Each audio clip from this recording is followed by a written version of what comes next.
नमस्कार, मराठी क्लासिक निटिंगमध्ये आपले खूप खूप स्वागत आहे। या व्हिडिओमध्ये हे जे दोन धागे आहेत ते जेव्हा एकत्र जोडायचे असतात ते कसे जोडायचे हे आपण शिकणार आहोत।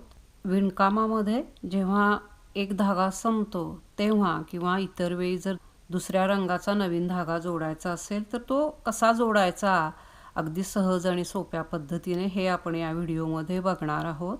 हे दोन धागे आहेत।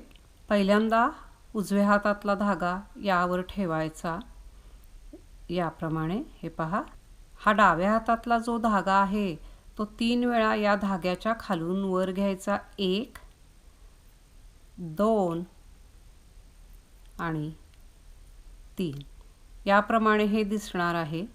त्यानंतर या दोन्हीची गाठ घालायची आहे। हे पहा, नेहमी आपण गाठ घालतो त्याप्रमाणे घालायची आणि हे असं ओढायचं। हे असं चांगलं खेचायचं एकमेकाला। हे बघा, याप्रमाणे। आणि इथे तुमच्या एक लक्षात आलं असेल की गाठ घातल्यानंतर एकाच कलरचे धागे एका बाजूला आहेत।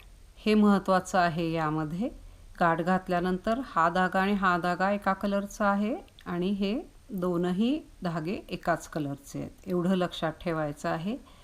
हे झाल्यानंतर इथे अगदी असं कट करायचं।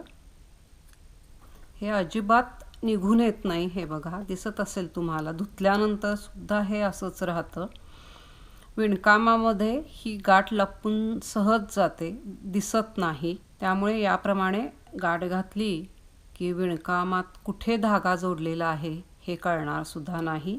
आशा आहे की हा व्हिडिओ सुद्धा तुम्हाला नक्की आवडेल। कृपया व्हिडिओला लाईक करा, शेअर करा, सबस्क्राईब करा, हाईप करा। पुन्हा भेटूया नवीन व्हिडिओमध्ये नवीन काहीतरी। व्हिडिओ पाहिल्याबद्दल खूप खूप धन्यवाद।